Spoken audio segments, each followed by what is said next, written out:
অভিষেক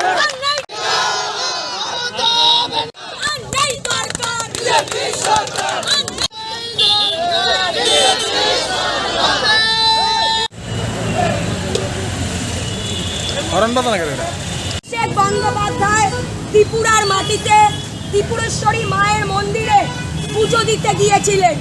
সেখানে বিপ্লব বাবুর পুলিশ বাহিনী এবং বিপ্লব বাবুর পোষা গুন্ডারা গিয়ে অভিষেক বন্দ্যোপাধ্যায়ের উপর হামলা করে এবং ওনাকে প্রাণে মারার চেষ্টা করে। আসলে এটা পরিষ্কার যে ত্রিপুরার মাটিতে গণতন্ত্র বলে কিছু নেই। বিপ্লব বাবুর সরকার স্বৈরাচারী সরকার ত্রিপুরার গণতন্ত্রকে কণ্ঠরোধ করে পায়ে পিষে ত্রিপুরায় একটা স্বেচ্ছাচারী সরকার প্রতিষ্ঠিত করতে চাইছে। আমরা মমতা বন্দ্যোপাধ্যায়ের সৈনিক, তৃণমূল কংগ্রেসের সৈনিক, মামাটি মানুষের সৈনিক। আমরা এটাই বলতে চাই, ত্রিপুরার গণতন্ত্র ফিরিয়ে আনতে হবে। ত্রিপুরার মাটিতে যেভাবে প্রত্যেক দিন গণধর্ষণ, নারী নির্যাতন হচ্ছে, তার বিরুদ্ধে আগামী দিনে আমরা মহিলারা আরো বৃহত্তর আন্দোলনে যাব। কারণ ত্রিপুরার মানুষ বলছে বিপ্লব বাবুর সরকার প্রশাসনকে কিনে রেখেছে। মহিলাদের উপর অত্যাচার হলে, প্রশাসনের দ্বারস্থ হলে প্রশাসন কোনো এফআইআর নিতে চায় না। প্রশাসনকে বিপ্লব বাবু যেভাবে নির্দেশ দেয় প্রশাসন সেভাবে কাজ করে। আমরা ত্রিপুরাবাসীর পক্ষে, ত্রিপুরার মানুষের উন্নয়নের স্বার্থে, ত্রিপুরার উন্নয়নের স্বার্থে মমতা বন্দ্যোপাধ্যায়ের সৈনিক হিসাবে প্রাণের যতক্ষণ রক্ত আছে আন্দোলন আমরা ত্রিপুরার মাটিতে করব। বিপ্লব বাবুর সরকারকে উৎখাত করে এই ত্রিপুরার মাটিতে উন্নয়নের সরকার প্রতিষ্ঠিত করে আমরা ক্ষান্ত হব। তার কারণ আমরা বাংলা থেকে শিখেছি, বাংলার নেত্রী আর বাংলার নেতা অভিষেক ব্যানার্জি আন্দোলন ওনাদের থেকে শিখেছি।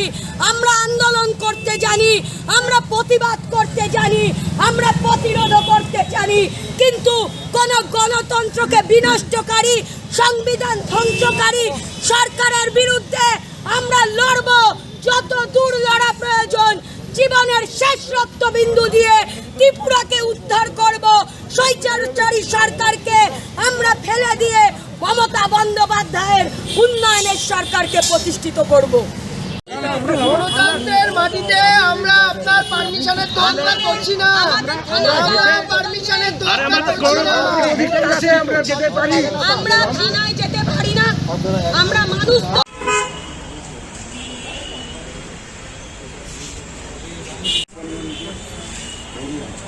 উত্তর দিতে পারছে না। এবার কোনো ব্যবস্থা হয়নি, তা সেখানে পুরো হামলাগুলো, গুন্ডাগিরিগুলো করতে দেওয়া হয়েছে।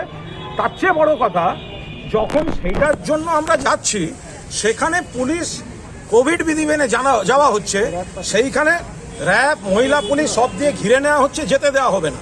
তো সেখানে আমাদের এখানে সবার নেতৃত্ব, সুদীপ, জয়া এবং বাকি সবাই এখানকার যারা আছেন তারা এসছেন, কথা বলছেন, কিন্তু পুলিশের কাছে কোনো সদিত্তর নেই। পুলিশ বলতে পারছে না হামলা কারা করেছে, ব্যবস্থা নেওয়া হবে কিনা।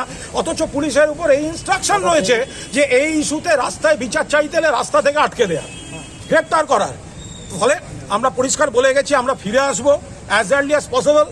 যত জুরিসডিকশন, কত গ্রেপ্তারি, কত লাঠি, কত বন্দুক পরের দিন দেখা যাবে। আপনারা তৈরি করুন আপনাদের লিস্ট, আমরা দেখব অভিষেক বন্দ্যোপাধ্যায়ের উপর যারা হামলা করেছে তারা অ্যারেস্ট হয় কিনা। যদি হয়ে থাকে আমাদের জানাবেন, আর যদি না হয়ে থাকে তাহলে রাস্তায় আপনাদের সঙ্গে দেখা হবে।